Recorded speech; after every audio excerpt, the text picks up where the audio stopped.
अस्सलाम वालेकुम व्यूअर्स, आप देख रहे हैं लबाजार प्रोग्राम। मैं हूं आदिल चिलानी।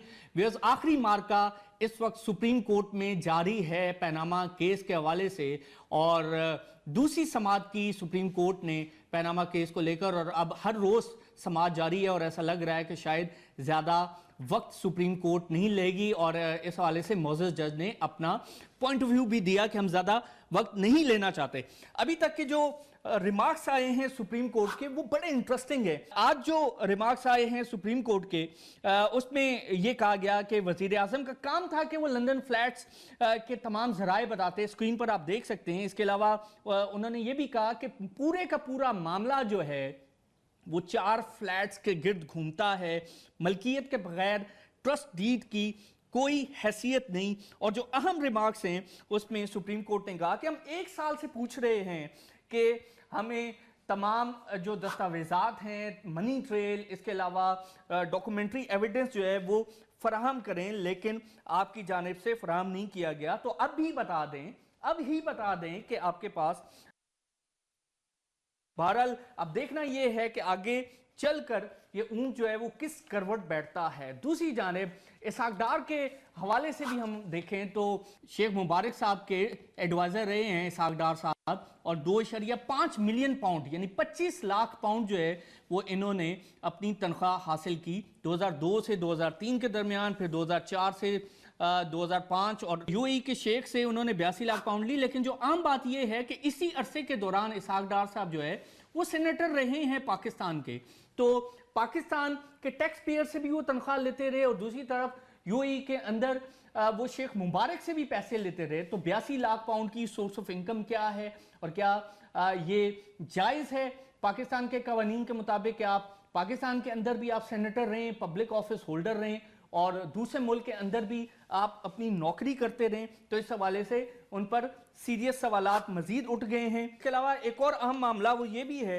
कि जो एफएडी कैपिटल है जिसके चेयरमैन थे मियां नवाज शरीफ साहब, उसके हवाले से इस मलकियत को तस्लीम किया है ख्वाजा हारिस ने अदालत के अंदर। मरियम नवाज के असासे 21 गुना बड़े हैं, हुसैन नवाज के 10 गुना बड़े हैं, हसन नवाज के 13 गुना बड़े हैं। तो सीरियस चार्जेस हैं। और इसके अलावा जो इम्पोर्टेंट इशू ये है कि 1.5 साल गुजर जाने के बाद अभी तक शरीफ खानदान ने और वज़ीर आज़म पाकिस्तान ने जो डॉक्यूमेंट्री एविडेंस है और जो मनी ट्रेल है वो जमा नहीं कराया। तो अब आगे चलकर क्या होगा? जेआईटी पर जो सवालात उठाए हैं, जो इसकी शफाफियत पर सवाल उठाए हैं, क्या वो जायज़ हैं? अगर जेआईटी की तमाम ये जो तहकीकात हैं, जो रिपोर्ट हैं और इसके जो शवाहिद हैं, उसको अगर सुप्रीम कोर्ट नहीं मानती तो नई सूरत हाल क्या पैदा होगी? और फिर सुप्रीम कोर्ट में क्या प्राइम मिनिस्टर साहब का ट्रायल जो है वो हो सकता है, ट्रायल से पहले ही डिस्क्वालीफाई हो सकते हैं, या 3 मेंबर जो बेंच है वो लार्जर बेंच को ये केस जो है वो मुंतकिल करेगा? और क्या उनका ट्रायल 62-63 के, उनकी डिस्क्वालिफिकेशन 62-63 के तहत ही होगी या नहीं? और इससे मुंसलिक मजीद जो सवालात हैं इस हवाले से हम बात करेंगे। हमारे साथ मौजूद हैं सुप्रीम कोर्ट के साबिक जज जस्टिस वहीउद्दीन अहमद साहब, और उनकी मुस्तनद राय हम इस पर लेंगे और उनसे पूछेंगे कि वो इस हवाले से क्या कहते हैं। जस्टिस साहब अस्सलाम वालेकुम सर।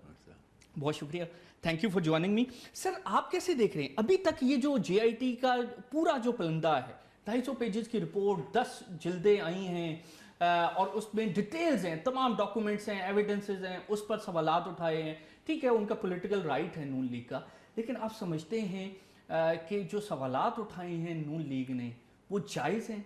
जो आर्गूमेंट्स किए हैं नून लीग ने, हुकूमत ने, वो मेरिट पर है? नहीं, मैं नहीं समझता कि उसमें कोई ख़ास मेरिट है। जैसे आपने अभी ख़ुद ही तज़किरा फरमाया कि ये मामला 1.5 साल से चल रहा है, और इतने अरसे में पूरी अपॉर्चुनिटी थी कि जो भी डॉक्यूमेंट्री मटेरियल इन फ्लैट्स के बारे में अवेलेबल हो सकता था वो पेश कर दिया जाता, वो नहीं पेश किया गया। और जैसे सुप्रीम कोर्ट ने कहा कि अगर नीचे बुनियाद ही नहीं है तो इमारत कैसे तामीर हो सकती है? अगर तो आपने ये इस्टेब्लिश ही नहीं किया कि ये लंदन के जो फ्लैट्स हैं ये कब ट्रांसफ़र हुए, کس نے ٹرانسفر کیے اور کس کو ٹرانسفر کیے. اس وقت تک آپ 10 ٹرسٹ ڈیڈ بناتے رہے, 10 آپ جو آف شور کمپنیز ہیں ان کو آپ انوالو کرتے رہیں. بنیادی بات جو ہے وہ یہ ہے کہ جو چیز آپ کی ہے نہیں وہ آپ دے کیسے سکتے ہیں. اس کے متعلق ایک مشہور قانونی فریز ہے, what you don't have you can't give. Sir اس حوالے سے جیسے اعجاز الحسن صاحب نے کہا کہ وزیر اعظم لندن فلیٹس میں جاتے رہے مگر ملکیت سے لا علم ہے, تو آپ سمجھتے ہیں کہ ایسا پریکٹیکل پاسبل ہے, ممکن ہے کہ وزیر اعظم صاحب اس فلیٹس میں جاتے رہے, وہاں رہتے رہے ایک عرصے تک, لیکن اس کی ملکیت سے لا علم ہو؟ لا علمیت کا لیول اس سے بھی زیادہ ہے. اچھا, یعنی خود اپنی اولاد کے بارے میں ان کو یہ پتہ نہیں کہ یہ جو کنٹروورشل ایسٹس ہیں یا یہ جو بہت ساری کمپنیز ہیں وہ کس کی ہیں. وہ تو بس اس بات کے اوپر انہوں نے اکتفا کر لیا کہ جو کچھ بھی وہ کہتے ہیں وہ ٹھیک ہے. ٹھیک ہے. تو سر یہ جو عدالت کہہ رہی ہے کہ ہمیں تو منی ٹریل اور ذرائع آمدن کا پہلے دن سے انتظار ہے, تو ابھی تک نہ منی ٹریل ملی, نہ ڈاکومنٹس ملے, نہ شواہد ملے جو شریف خاندان نے کہا تھا کہ ہمارے پاس موجود ہیں ہم دیں گے. ملکیت بھی انہوں نے تسلیم کی. تو سر ملکیت تسلیم کرنے کے بعد یہ بھی کہنا کہ شواہد بھی ہیں ہم جمع بھی کرائیں گے, وزیر اعظم صاحب نے جو خط لکھا عدالت میں اس میں بھی ایکسیپٹ کیا, تسلیم کیا. عدالت نے آج کورٹ کے اندر بھی کہا کہ وزیر اعظم صاحب, حسن, مریم, حسین سب نے کہا کہ شواہد موجود ہیں ہم کورٹ میں جمع کرائیں گے. لیکن جب آپ جمع نہیں کراتے اور 1.5 سال تک گزرنے کے باوجود آپ سوال اٹھاتے ہیں جے آئی ٹی کی فائنڈنگز پر, اس کی رپورٹ پر, تو کیا یہ لاجیکل ہے آرگومنٹ؟ نہیں, بالکل لاجیکل نہیں ہے. بلکہ وزیر اعظم صاحب نے تو نیشنل اسمبلی کے فلور آف دی ہاؤس کے اوپر کہا کہ جناب اسپیکر شواہد یہ ہیں یہ ہیں یہ ہیں, حضور یہ ہے ثبوت. جی ہاں, حضور یہ ہے اور وہ کچھ بھی نہیں ہے. جو وقت دیا گیا سپریم کورٹ کی جانب سے, جے آئی ٹی کی جانب سے, آپ سمجھتے ہیں وہ وقت مناسب تھا کہ اگر ڈاکومنٹس ہوتے, کوئی ایویڈنس ہوتا, کوئی شواہد ہوتے تو اس وقت میں آ جاتا, ثبوت سامنے آتا؟ بالکل بالکل 60 دن تھے ان کے پاس. بلکہ ان کے اوپر اعتراض یہ کیا جا رہا ہے کہ یہ 60 دن سے 6 دن اور تجاوز کر گئے. حالانکہ اتنی مدت کے اندر اتنا سارا مٹیریل اکٹھا کر لینا, اور وہ تو بات یہاں تک کی جا رہی ہے کہ یہ جو جے آئی ٹی رپورٹ ہے یہ تو پہلے سے لکھ دی گئی تھی. وہ تو کہہ رہے ہیں 4 سال سے لکھ رہے ہیں, رانا ثناء اللہ صاحب کہہ رہے ہیں. وہ تو پہلے سے لکھ دی گئی تھی اور اس وقت تو صرف اس کی رونمائی ہوئی ہے. تو اب حالانکہ اس وقت تک پیناما کا وجود ہی نہیں تھا. اب آپ یہ خیال فرمائیے کہ ایک کاغذ لکھا جاتا ہے, اس کے اوپر تاریخ پڑی ہوئی ہے 2006 کی, اور وہ فونٹ جو ہے وہ کمرشلی اویلیبل ہوتا ہے 2007 میں. بالکل, اس سے بڑی اور فیبریکیشن کیا ہو سکتی ہے؟ اور اس کے متعلق یہ کہا جا رہا ہے کہ نہیں جی وہ اصل میں بات یہ ہے کہ جی وہ ڈاؤن لوڈ بھی ہو سکتا تھا. ارے بھائی, تو آپ کو کسی ایسے فونٹ کی ڈاؤن لوڈ کرنے کی ضرورت تھی کہ جو کہ ابھی ابھی ایجاد ہوا ہے اور ابھی تک کمرشلائز نہیں ہوا. کیا خاص بات تھی بھائی؟ ہیں آپ کون سا جس کو کہتے ہیں کہ خزانے کا کوڈ ورڈ جو ہے وہ انٹروڈیوس کر رہے تھے؟ آپ سمجھتے ہیں کہ بہت جائز وقت دیا گیا, اس جائز وقت میں وہ تمام ثبوت جو ہے وہ دے سکتے تھے جو کہ انہوں نے نہیں دی؟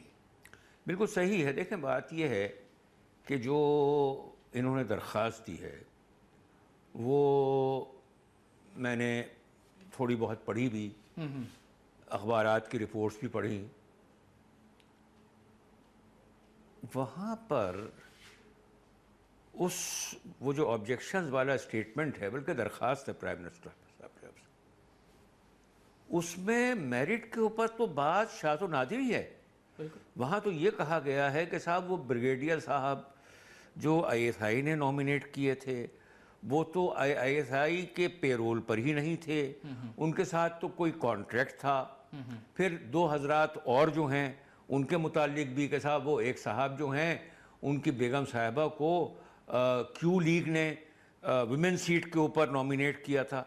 یعنی اول تو آبجیکشنز میرٹ کے اوپر کوئی نہیں. تو ISI کے نمائندے پر جو انہوں نے اعتراض اٹھایا، آپ نے جب انہوں نے انیشلی جب JIT کے ممبرز پر اٹھایا تھا تب یہ اٹھا سکتے تھے، اب جب JIT فائنڈنگز کمپلیٹ ہوگی اب اس کے نمائندے پر میں یہ عرض کر رہا ہوں کہ انکوائری کالے چور کو دے دی جائے. اگر انکوائری صحیح ہے تو کالے چور کو آپ پکڑتے رہیں بعد میں.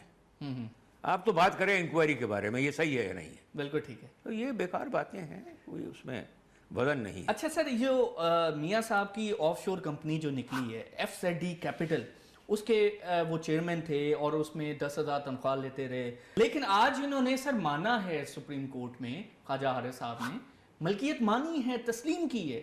وہ کہہ رہے ہیں کہ وہ جو آف شور کمپنی ہے وہ ہسن کی تھی، تو حالانکہ چیئرمین جو ہے وہ اسی آف شور کمپنی کے میاں صاحب تھے. میں آپ سے کچھ اور بات کرنا چاہتا ہوں. میں آپ سے یہ عرض کرنا چاہتا ہوں کہ اگر آپ صرف اقامہ حاصل کرنے کے لیے خواہ کسی ادارے کے چیئرمین بن جائیں جو آپ کے بیٹے کی ملکیت ہے، اگر آپ خواہ کاغذ کے اوپر 10,000 درہم کی ماہانہ آمدنی دکھا دیں اقامہ حاصل کرنے کے لیے، تو آپ تو نہ صرف اس ملک میں جھوٹ بول رہے ہیں، آپ تو ملک کے باہر بھی جھوٹ بول رہے ہیں. اس کے متعلق کیا کہیں گے آپ؟ سیریس چارج ہے. جی ہاں، سیریس چارج. اور اسی FZD کیپٹل میں بعد میں ہل میٹل اسٹیبلشمنٹ سے لاکھوں ڈالر جو ہے وہ پیسہ بھی آتا ہے، تو اس کی ٹرانزیکشن بھی ہوتی ہے. ایگزیکٹلی. تو آپ سمجھتے ہیں کہ اس چیز کی ایکسیپٹنس جو FZD کیپٹل کی آف شور کمپنی ہے، یہ میاں صاحب کو نااہل کرنے کے لیے کافی؟ میں سمجھتا ہوں کہ بالکل ایک ریلیونٹ فیکٹ ہے، اور یہ کہا جائے گا کہ بھئی یہاں یہ کام کیے، اور یہ جو کمپنی ہے جس کے متعلق جنرلی انہوں نے یہ کہا کہ جی میرا تو کسی بھی کاروبار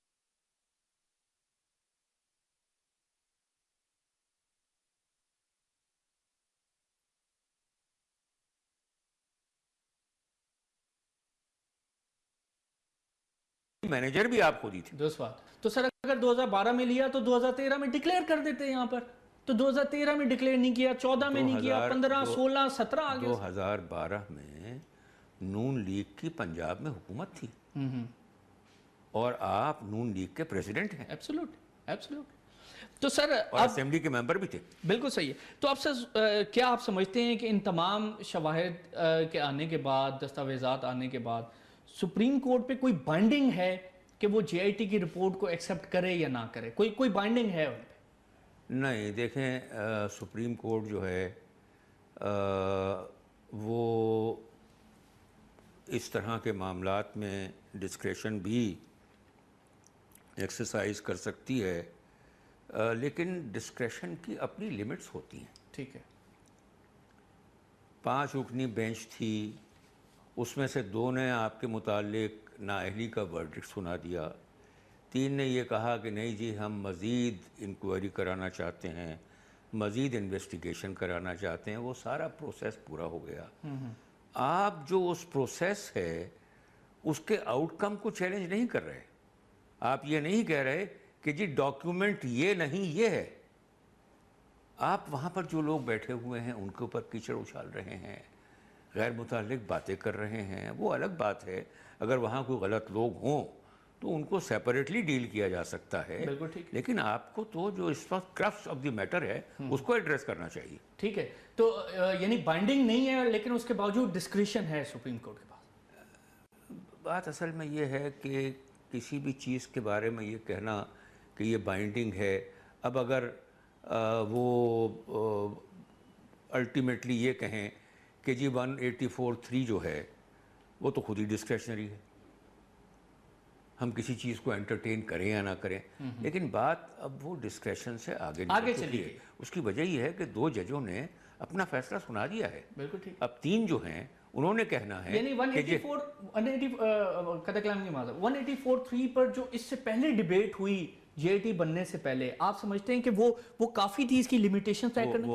وہ کافی تھی، اور وہ ڈسکریشن آلریڈی ایگزاسٹ ہو چکی ہے. ٹھیک ہے. جب جورسڈکشن اسیوم کر لی، کارروائی شروع کر دی، تو یہ کہنا کہ جی ہم ڈسکریشن ایکسرسائز کریں گے، بہت مشکل بات ہے۔ تو سر عدالت نے پھر کل کیوں کہا کہ سپریم کورٹ کے پاس کیا اختیارات ہیں اور کس حد تک جا سکتے ہیں، یہ آپ ہمیں بتائیں گے؟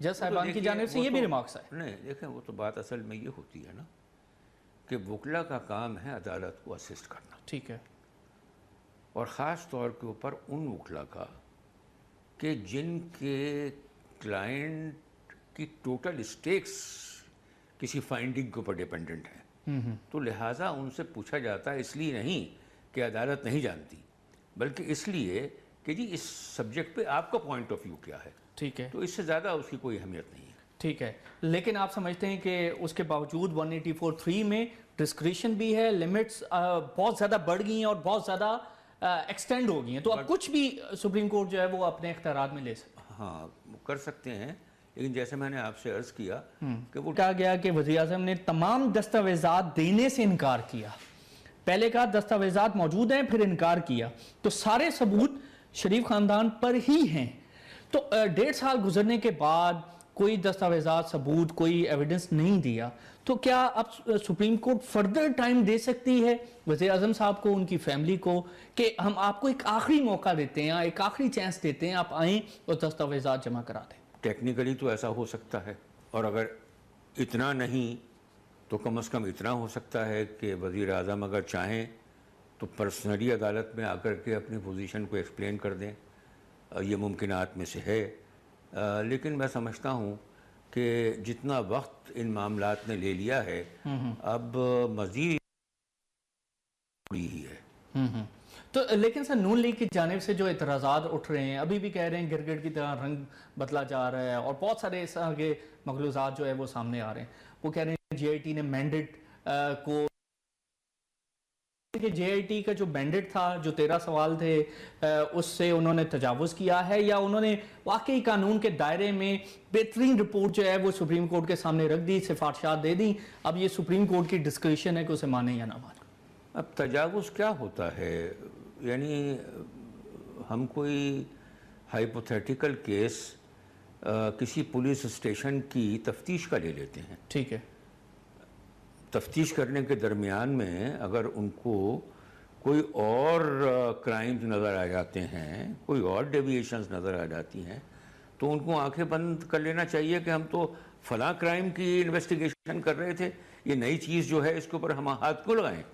تو میں سمجھتا ہوں کہ یہ ذرا زیادتی ہی کسی بات ہے۔ ٹھیک ہے، تو اب سر وے فارورڈ آپ کیسے دیکھ رہے؟ پورے پاکستان کی نظریں پیناما کیس پر لگی ہوئی ہیں، عدالتی پروسیڈنگ کیسے چلتی ہے، شریف خاندان کے حوالے سے کیا ہوتا ہے، وزیر اعظم صاحب ہیں اور اس کا وہ اگر ڈسکوالیفائی ہوتے ہیں تو پاکستان کی معیشت پر اس کے بڑے منفی اثرات ہیں، جو سٹاک مارکیٹ میں نظر آ رہا ہے، جو مہنگائی میں، ڈالر میں، تمام چیزوں میں نظر آ رہا ہے، آؤٹ فلوز بڑھ سکتے ہیں، یہ تمام چیزیں، نئی جو سرمایہ کاری آ رہی ہے وہ بھی ہالٹ ہو سکتی ہے، رک سکتی ہے، سرمایہ کار دیکھ سکتے ہیں کہ یار اب کیا کریں، تو بہت سی چیزیں کنیکٹڈ ہیں۔ اب سر آپ کیا سمجھتے ہیں کہ یہ اگر 3 ممبر یہ جو امپلیمنٹیشن بینچ ہے، یہ تمام اعتراضات، تمام چیزیں، تمام آبجیکشن سننے کے بعد کیا کیس کو ریفر کرے گا لارجر بینچ کی جانب یا خود ہی فیصلہ سنائے گا؟ دونوں ہی پاسبلٹیز ہیں۔ لارجر بینچ کون سی ہے؟ وہ 5 ججوں والی بینچ، 5 ججوں کی۔ اور یہ بھی ہے کہ یہ کہہ سکتے ہیں کہ بھائی اب اگر معاملہ جائے گا تو ہمارے ہی پاس آئے گا، اور کیونکہ ہم ہی امپلیمنٹیشن بینچ ہیں اور ہم ہی وہ میجورٹی ہیں جنہوں نے یہ معاملہ جو ہے وہ اس نہج کے اوپر لے کے آئے تھے، تو ہم خود بھی فیصلہ کر سکتے ہیں، یہ اپروچ بھی وہ اڈاپٹ کر سکتے ہیں۔ اور دیکھیں میں آپ سے ایک بات بتاؤں، اگر بفرض محال ہم یہ قبول کر بھی لیں کہ پرائم منسٹر صاحب کو فارغ کرنے کے ملک کے لیے بے حساب نقصانات ہیں، ٹھیک ہے، تو تب بھی فیصلہ تو انصاف کے مطابق ہی ہوگا، کیونکہ وہاں تو یہ پرووربیل ہے کہ let heavens fall but justice must be done, justice must be done, تو نزیہ زور جو ہے وہ سامنے نہیں آنا چاہیے، وہ نہیں، وہ وہاں تو اصول یہ ہے۔ لیکن میں سمجھتا ہوں کہ یہ جو سیناریو بنایا جا رہا ہے کہ جی اکنامک اپہیول ہو جائے گا، ملک میں اسٹیبلٹی نہیں رہے گی، اور وہ اتنی بڑی بات نہیں ہے. ایکچولی وہی اسمبلی قائم رہے گی، پارلیمانی میجورٹی اسی طریقے سے رہے گی. بالکل ٹھیک ہے. نون لیگ کا کوئی دوسرا بندہ پرائم منسٹر بن جائے گا. جو بقیہ ٹرم رہتی ہے اس میں جو بھی ان کا انفنشڈ ایجنڈا ہے اس کے اوپر عمل درآمد وہ کرتا رہے گا. تو اور دوسری بات میں آپ کو یہ بتاؤں کہ یہ معاملہ اتنا لمبا چلا ہے کہ جو کچھ بھی اس معیشت نے، جو کچھ بھی اس پالیٹی نے شاکس برداشت کرنے تھے وہ کر لیے ہیں. اب کوئی مزید کوئی لمبے چوڑے شاکس باقی نہیں ہیں. اور اب ہر ایک کو احساس ہو گیا ہے کہ پرائم منسٹر صاحب کا پرائم منسٹر ہاؤس میں بیٹھے رہنا is just a question of time.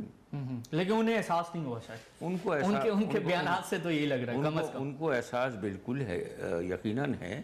لیکن وہ جو غالب کا شعر ہے کہ مانا کہ کچھ نہیں غالب، مفت ہاتھ آئے تو برا کیا ہے.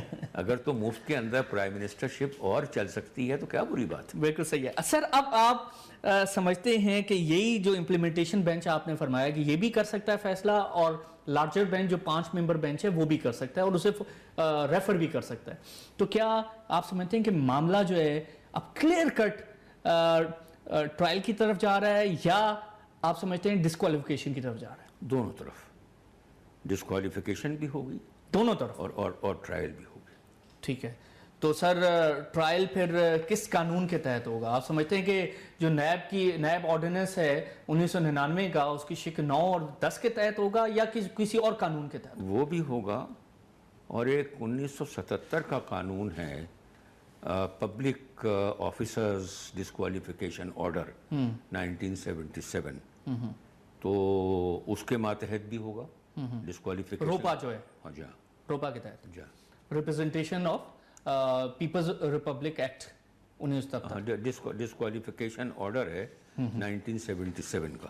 ٹھیک ہے. تو سر اگر ڈسکوالیفیکیشن نہیں ہوتی ہے اور سپریم کورٹ فیصلہ کرتی ہے، اس کے 3 یہ امپلیمنٹیشن بینچ یا 5 ممبر بینچ وہ فیصلہ کرتی ہے کہ جی ٹرائل کی طرف اسے فارورڈ کیا جائے، تو ٹرائل پھر آپ اس کا میکینزم پھر کیا ہوگا؟ کوئی نیب کرے گا؟ نیب میں کون کرے گا؟ اس کی تشکیل، اس کمیٹی کی تشکیل، یہ سارے پروسیس، آپ کو نہیں لگتا یہ مزید جو ہے وہ ڈیلے ہوگا پھر؟ میں سمجھتا ہوں کہ جو کنونشنل طریقہ کار ہے نیب کا، اس کو تو اب فالو کرنے کی ضرورت نہیں ہے. کیا سے طریقہ کار کیا ہے؟ ان کا طریقہ کار یہ ہے کہ وہاں پر پہلے انکوائری ہوتی ہے 2 مہینے کے اندر اندر، پھر 2 مہینے کے اندر اندر وہاں پر انویسٹیگیشن ہوتی ہے، اور پھر اس کی رپورٹ جو ہے وہ چیئرمین نیب کے پاس رکھی جاتی ہے، اور وہاں سے پھر ریفرنس ہوتا ہے اکاؤنٹیبلٹی کورٹ کو. تو غالباً وہ جو 4 مہینے کا پروسیس ہے وہ تو بائی پاس کر دیں گے، یہ کہ جو کچھ بھی انویسٹیگیشن یا انکوائری ہونی تھی وہ ہم کرا چکے ہیں. ٹھیک ہے. اور اب سیدھی سی بات یہ ہے کہ اس کی بنیاد کے اوپر ہم یہ سمجھتے ہیں کہ یہ معاملہ اکاؤنٹیبلٹی کورٹ کو جانا چاہیے، اور ہم ڈائریکشن ایشو کرتے ہیں کہ نیب کے چیئرمین جو ہیں وہ اس میٹیریل کو اور اس کی بنیاد کے اوپر معاملے کو اکاؤنٹیبلٹی کورٹ کو بھیج دیں. لیکن سر نیب کے چیئرمین جب سپریم کورٹ آئے تھے تو ان کے حوالے سے سیریس جو سوالات ہیں وہ اٹھائے تھے محترم ججز نے. انہوں نے کہا نیب دفن ہو گیا، زمین کے اندر چلا گیا، نیب نے کوئی کام نہیں کیا اس ادارے کو جو کام کرنا تھا. اور ایون اب آج بھی کہا انہوں نے سپریم کورٹ نے کہ اگر نیب نے اپنا کام کیا ہوتا 17 سال پہلے تو آج آپ ہمارے سامنے کھڑے نہ ہوتے. خواجہ حارث کو کہا. تو سر نیب کا چیئرمین آپ سمجھتے ہیں کہ میرٹ پر وہ کام کرے گا؟ دیکھیں، اگر ان کی ثوابدید پر چھوڑ دیا جائے تو یقیناً مسائل پیدا ہوں گے، کیونکہ وہ تو کرنے والے نہیں ہیں. تو ان کو تو بائی پاس کرنا پڑے گا. جیسے میں نے آپ سے عرض کیا کہ اب آپ کے جو پروسیجرل ریکوائرمنٹس ہیں وہ پورے ہو گئے ہیں، کیس جو ہے وہ ٹو دی ہلٹ اسٹیبلش ہو چکا ہے.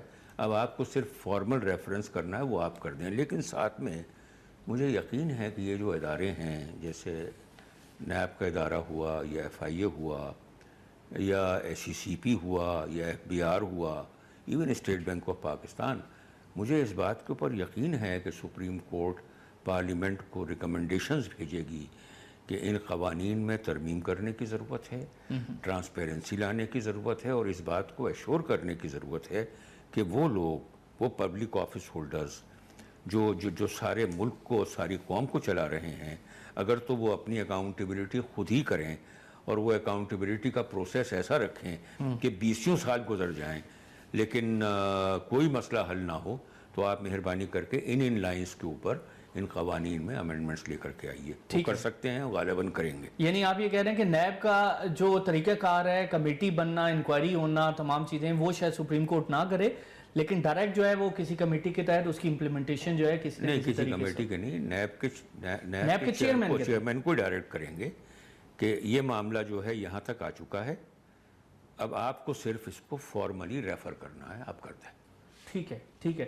اچھا سر، ایک اور چیز مجھے بتائیں کہ ابھی اس حوالے سے بھی کافی بیانات آ رہے ہیں اپوزیشن جماعتوں کے کہ 14 سال قید ہو سکتی ہے وزیر اعظم صاحب کو، تو آپ سمجھتے ہیں کہ جو پبلک آفس ہولڈر ہے اس کے نون سورسز آف انکم سے زیادہ اگر اس کے اثاثے آئیں، جیسا کہ اس کیس میں آیا ہے، تو آپ سمجھتے ہیں کہ وزیر اعظم صاحب کو ڈسکوالیفیکیشن کے ساتھ ساتھ جو جیل ہے وہ بھی بھگتنی پڑ سکتی ہے؟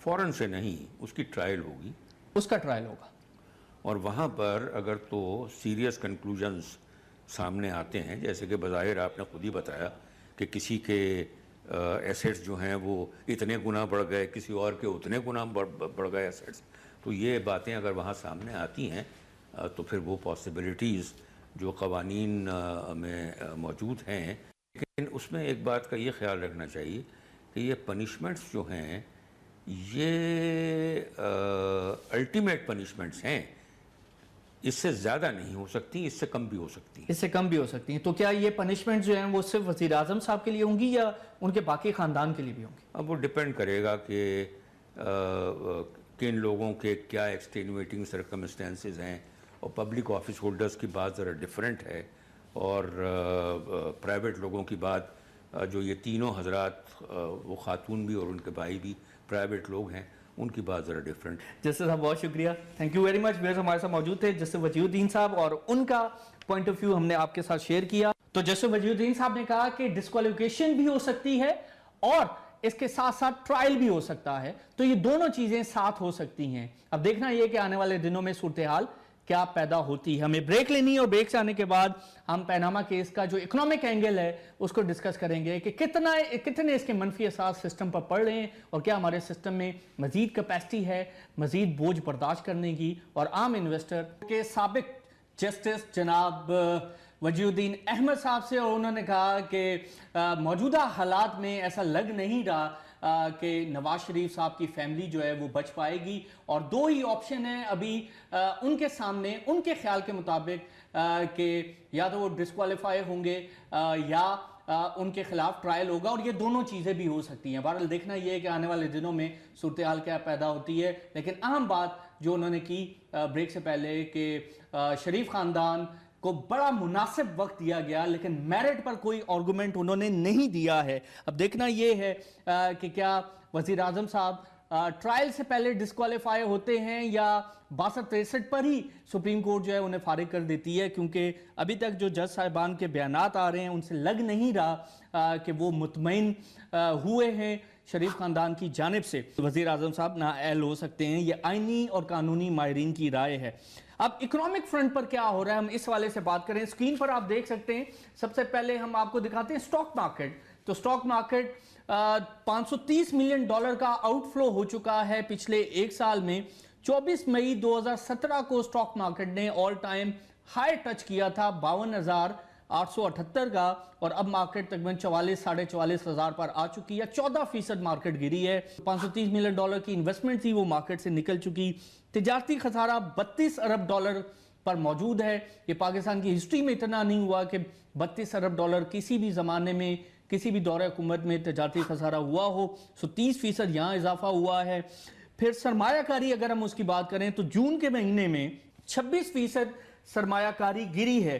صرف جون میں اسٹیٹ بینک کی رپورٹ کے مطابق $198 ملین کی سرمایہ کاری ہوئی، جبکہ 2016 میں جون کے مہینے میں 200 $69 मिलियन की सरमायाकारी हुई थी। तो ओवरऑल पूरे साल में अब तक $2.4 बिलियन की सरमायाकारी हुई है पाकिस्तान में, जिसमें सिर्फ 4% इजाफा हुआ है। तो अहम नुक्ता ये है कि ये जिस तरह के हालात और माज़राई का माहौल इस वक्त मुल्क के अंदर नजर आ रहा है पनामा पेपर्स को लेकर, और फिर पॉलिटिकल अलाइनमेंट भी हमें नजर आ रही है। तहरीक इंसाफ इस वाले से प्रेशर डाल रही है, पीपल्स पार्टी प्रेशर डाल रही है नून लीग की हुकूमत पर कि वो इस्तीफा दें या इलेक्शन की तरफ जाएं। बहरहाल ये अहम है, लेकिन उसका इम्पैक्ट इकॉनमी पर आ रहा है, और ये कितना डेविस्टेटिंग है, ये कितना खतरनाक है इकॉनमी पर।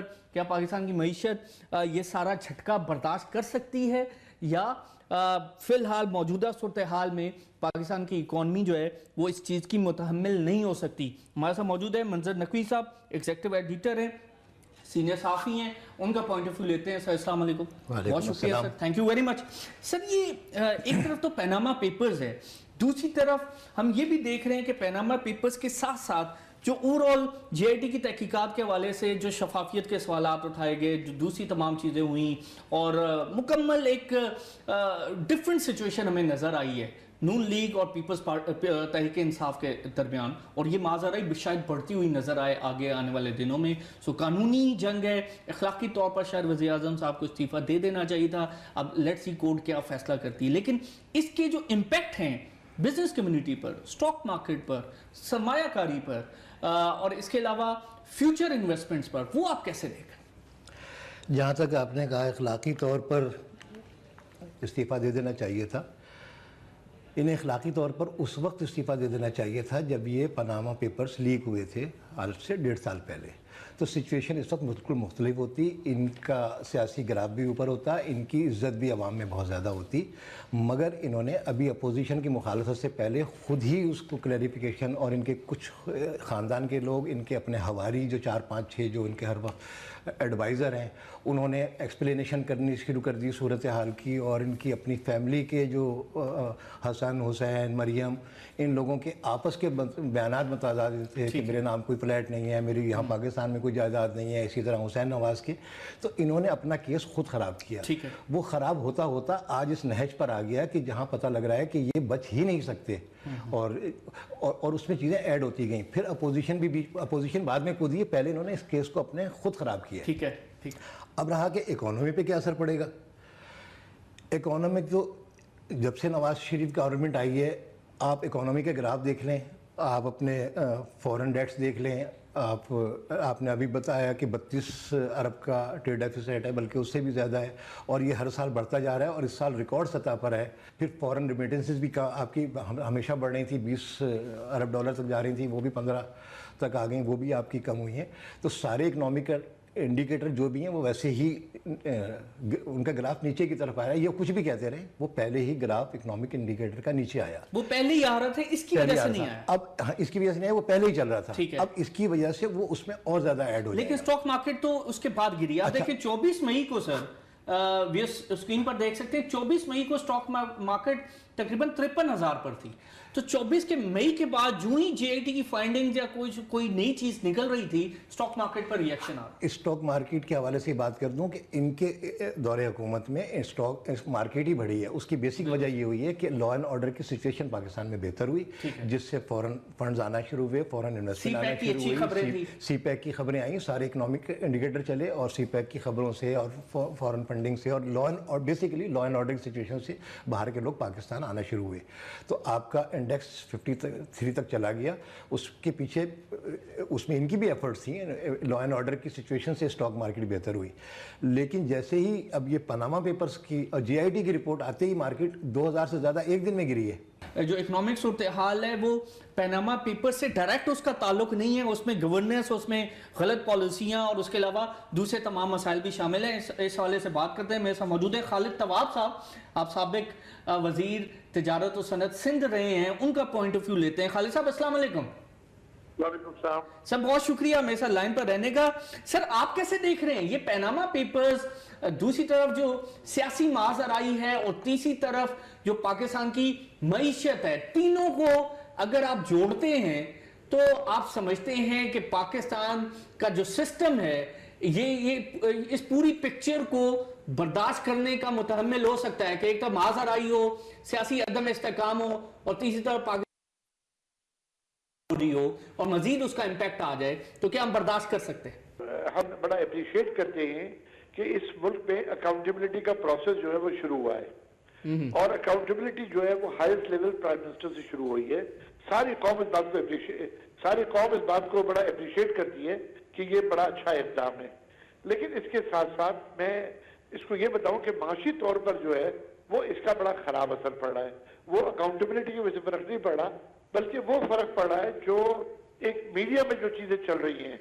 मैं इसकी मिसाल इस तरह देता हूं कि सुप्रीम कोर्ट में एक हियरिंग होती है और उसके बाद बाहर आके सुप्रीम कोर्ट के बाहर ही वो सब लोग कयास सराइयां शुरू करते हैं JIT रिपोर्ट के ऊपर और जजों के एटीट्यूड के ऊपर और जजों की नजरों पे और जजों के रिमार्क्स पे, और उस पे नतीजे जब अक्स करते हैं जिससे मईशत जो है वो ऊपर और नीचे जाती है और स्टॉक एक्सचेंज जो है खास तौर पे उस पे प्लस और माइनस जो है वो होते रहते हैं। और मुल्क का एक अजीब सा इन्वेस्टर या कोई विजिटर जो है वो भी आने के लिए तैयार नहीं है फॉरेन, कि यार मुल्क में बड़ी अजीब सी सूरत है। तो सर आप ये कह रहे हैं खालिद साहब, सर आप ये कह रहे हैं, अगर मैं दुरुस्त समझाऊं, कि मीडिया में जो डिबेट्स हो रही है उसकी वजह से मनफी असरात पड़े हैं? एक बहुत बड़ी वजह ये भी है, देखिए जो भी फैसला आएगा पार्टीज को एक्सेप्ट करना होगा। सुप्रीम कोर्ट जो भी डिसीजन देगी इसमें कोई शक नहीं है और पूरी कौम उसको अप्रिशिएट करेगी। लेकिन मैं ये दरखास्त करूंगा, मीडिया में जो इतनी बड़ी हाईवे क्रिएट हुई हुई है और मीडिया जो डिस्कशंस कर रहा है उस पे हमारा इन्वेस्टमेंट भी खराब हो रहा है और फॉरेन बायर जो है वो भी नहीं आ रहा है और स्टॉक एक्सचेंज भी आपके सामने है कितना प्लस और माइनस हो रहा है। ठीक है, तो सर मुझे ये भी बताइएगा कि यही तमाम स्टोरीज जो हैं वो न्यूयॉर्क टाइम्स में, वॉशिंगटन पोस्ट में, गार्डियन में, भारतीय अखबारात में, पूरी दुनिया के मीडिया में भी हैं। तो अगर पाकिस्तान की मीडिया में डिबेट नहीं होगी तो इंटरनेशनल मीडिया तो इसको देख रहा है कि पाकिस्तान का वजीर आजम जो है उसकी स्क्रूटनी हो रही है, वो करप्शन के केसेस को फेस कर रहा है अपनी JIT रिपोर्ट में, JIT के सामने। तो वो स्टोरीज तो वो देख रहे हैं ना, तो वो उसको रिपोर्ट, ये तो बड़ा पॉजिटिव साइन है कि हमारे मुल्क में एक अकाउंटेबिलिटी का प्रोसेस है और हम एक मौजूदा वजीर आजम का भी अकाउंटेबिलिटी कर सकते हैं। लेकिन सिर्फ जो बात मैं कह रहा हूँ, सुप्रीम कोर्ट से बाहर आके जजों के मूड देखे, जजों के रिमार्क्स देखे, जो लोग मीडिया और जो लोग वहां तबसरा करने वाले हैं वो जो नताइज अक्स करते हैं उस पे एहतियात बरती है, उस पे एहतियात करनी चाहिए, उस पे एहतियात करनी चाहिए, डेफिनेटली। तो सर ये एक कदम और आगे बढ़ के कहूंगा कि सुप्रीम कोर्ट को पाबंदी लगानी चाहिए कि कम से कम सुप्रीम कोर्ट के हवाले से कोई नतीजा अक्स ना करे जब तक सुप्रीम कोर्ट जो है वो कोई डिसीजन ना दे। आप समझते हैं कि पाकिस्तान की जो मीशत है, पाकिस्तान का जो सिस्टम है, एक्सपोर्ट्स गिरे, सरमायाकारी गिरे, नई इन्वेस्टमेंट भी रुक जाए और इसके अलावा आम इन्वेस्टर भी वेट एंड वॉच की पॉलिसी में चला जाए, तो ये कितना खतरनाक? ऐसी स्टेज पे कि जब अब पिछला टेन्योर 5 साल का पूरा हुआ जरदारी का, अब नवाज शरीफ का पूरा होने के लिए जा रहा था और अब अगले साल इलेक्शन थे और उस सिचुएशन में ये सारी पोजीशन आई कि इकोनॉमी अलग डीरेल हो रही है और पनामा के हवाले से 24 घंटे मीडिया पे ये आ रहा है और 24 आवर लगे हुए हैं। लेकिन और वो भी कोई शरीफ लोग नहीं थे, करप्शन उनकी हाईलाइट हुई है, करप्शन तो की है हर तरफ। अब वो ऑरेंज ट्रेन का मनसूबा है 200 अरब रुपए से ऊपर चला गया, पूरे पंजाब का बजट आपने वहाँ लगा दिया, लेकिन अभी तक वो किसी तकमील के मराहल में नहीं जा रहा। सर एक इशू ये भी है, कतई कलामी की माज़रत सर, एक इशू ये भी है, आप समझते हैं कि ये केस जो है वो सियासी बुनियादों पर चला है या आप समझते हैं कि वाकई प्योर फाइनेंशियल इकॉनमी का ये इशू था जिसको लेकर चलना चाहिए था, लेकिन यहाँ पर इदारों ने अपना रोल नहीं प्ले किया, सियासी हुकूमतों ने इदारों को चलने नहीं दिया और बेहतर तौर पर रूल ऑफ लॉ, गवर्नेंस और अकाउंटेबिलिटी का सिस्टम ही नहीं बना, तो इस वजह से ये हम कोई 22-25 साल का पुराना इशू आज डिस्कस कर रहे हैं। ये तो मैंने अभी कहा ना कि ये केस उन्होंने अपने खिलाफ खुद ही बना लिया, स्टार्ट में उसकी क्लैरिफिकेशन के चक्कर में और बाद में अपोजिशन उसमें शामिल हुई और फिर ये सियासी दबाव की वजह से केस आगे चल पड़ा और अब इस नहज पे पहुंच गया कि एक जो ये प्रोसेस मुकम्मल हो रहा था, दूसरा टेन्योर मुकम्मल जमहूरी सिस्टम चल पड़ा था पाकिस्तान में, वो चले जा रहा था। अब ये तो हर तरफ वजीदुद्दीन साहब भी कह चुके हैं और बाकी और नज़र भी आ रहा है सब कुछ कि अब तो इन्हें अपने इंजाम को पहुंचना ही पहुंचना है।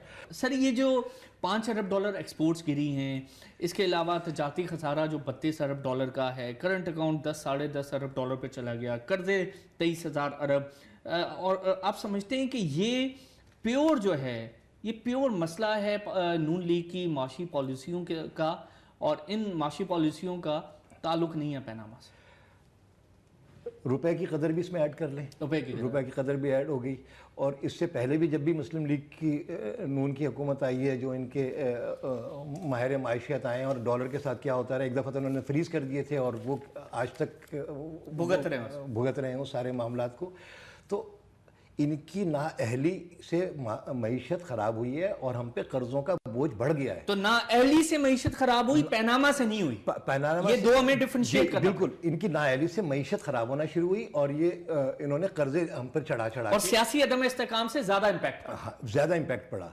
और उसके बाद पनामा आया उसमें, और अब रही सही इकोनॉमी पनामा पेपर की वजह से खराब हो रही है। तो सर आपका जो एक्सपीरियंस है, आप बिजनेस इकोनॉमी को अंडरस्टैंड करते हैं, हम भी आपसे सीखते हैं, आप क्या समझते हैं कि हुकूमत का ये जो मौक़िफ़ है कि पाकिस्तान में जो माशी बहरान आ रहा है या आ सकता है, ये इस सियासी अदम इस्तेहकाम की वजह से, इस पैनामा पेपर्स की वजह से, हमारी पॉलिसियां तो बड़ी अच्छी थी, हम सी पैक ला रहे हैं, हम स्टॉक मार्केट को 52,000 पर ले गए, यहाँ इन्वेस्टमेंट आ रही थी, सरमायाकारी आ रही थी, आपने सब तबाह बर्बाद कर दिया। तो ये आर्गूमेंट में कोई वजन है या ये सियासी जो है वो इंटरप्रिटेशन है उनकी? ये तो सियासी बयानात है ना, लेकिन आपके पास इकोनॉमिक फिगर तो मौजूद है ना।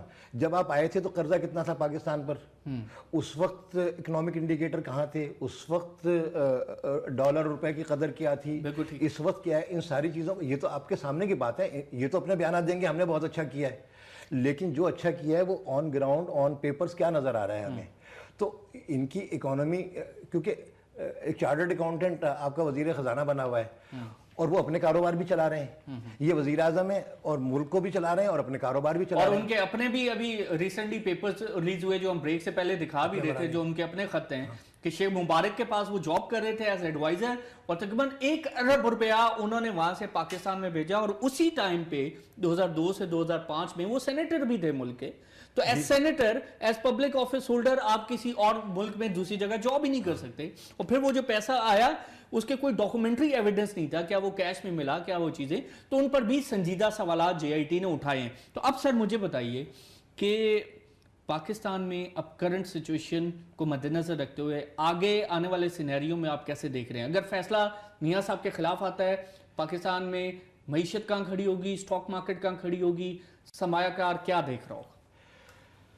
फैसला तो मियां साहब के खिलाफ आता ही नजर आ रहा है, ठीक है। और अगर उनके खिलाफ फैसला नहीं भी आता तो इकोनॉमिक इंडिकेटर तो यही रहेंगे ना, ये जो कर्जे लिए हैं ये वहीं रहेंगे ना, इसे अदा आगे हमने करना है। आगे जब हम इन कर्ज़ों को अदा करने की पोजीशन में नहीं रहेंगे, IMF की शराइत हम पूरी नहीं करेंगे जो हमें डिक्टेट की जाएंगी आगे, तो कल को हम डिफ़ॉल्ट की पोजीशन में भी जा सकते हैं, दोबारा IMF के पास जाना, दोबारा आएंगे या फिर डिफ़ॉल्ट की सूरत हाल फेस कर रहे होंगे और फिर हम इकोनॉमिक के लिए IMF की डिक्टेशन ले रहे होंगे या कुछ कर रहे होंगे और ये फिर कह रहे होंगे कि जी जब हम गए थे तो पाकिस्तान डिफ़ॉल्ट नहीं था। ये आपके पैनामा पेपर्स ने कर दिया, आपकी साजिश ने कर दिया। तो ये सारा मुद्दा पानामा पेपर को डालेगा। तो ये साजिश नहीं है, ये जेन्युइन केस है जो कि फिलहाल आगे चल रहा है और ये चल रहा पानामा पेपर से इसको एड अप हो गया है। ठीक है, तो आम बंदा इसकी कॉस्ट पे करेगा, हम पे करेंगे, आवाम पे, आम बंदा, आप मैं थोड़ी करेंगे। सड़क पे चलने वाला, रिक्शा चलाने वाला, बस चलाने वाला, इन्हें हुकूमतें मिलती हैं खिदमत के बजाय अपना कारोबार करते हैं, बिल्कुल इंडिया से कारोबार करते हैं। यहाँ के किसान का माल नहीं उठाते, उनके सब्जी आके लाहौर में सारी सब्जी इंडिया की बिकती है। बिल्कुल ठीक हुआ सब मंजर नकवी साहब, आलवों का। एब्सोल्युटली सर, बहुत शुक्रिया,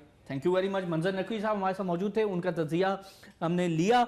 इसके अलावा खालिद तवाब साहब का भी पॉइंट ऑफ व्यू अपने सुना कि इस वक्त जो मीडिया में डिबेट्स हो रही हैं, जो सियासी जमातें अदालत के बाहर आकर अपनी अदालतें लगाती हैं, उसकी वजह से जो इमेज है वो बहुत ज़्यादा वो ख़राब होता है, उसका इम्पैक्ट भी पड़ रहा है। बहरहाल पैनामा पेपर्स ने ऐड ऑन किया है, जैसा कि मंजर साहब कह रहे हैं कि इससे पहले जो नाअहलियाँ हैं, इससे पहले जो मुख्तलिफ गवर्नेंस के मसाइल रहे हैं नून लीग हुकूमत के, दूसरी तमाम सूबाई हुकूमतों के, उसमें मज़ीद मल्टीप्लाइंग इम्पैक्ट जो है वो इस अनसर्टेनिटी ने ऐड किया है। बहरहाल IMF और वर्ल्ड बैंक ने भी यही तमाम बयानात दिए हैं कि पैनामा पेपर से जो सियासी अदम इस्तेकाम है वो बड़ा है।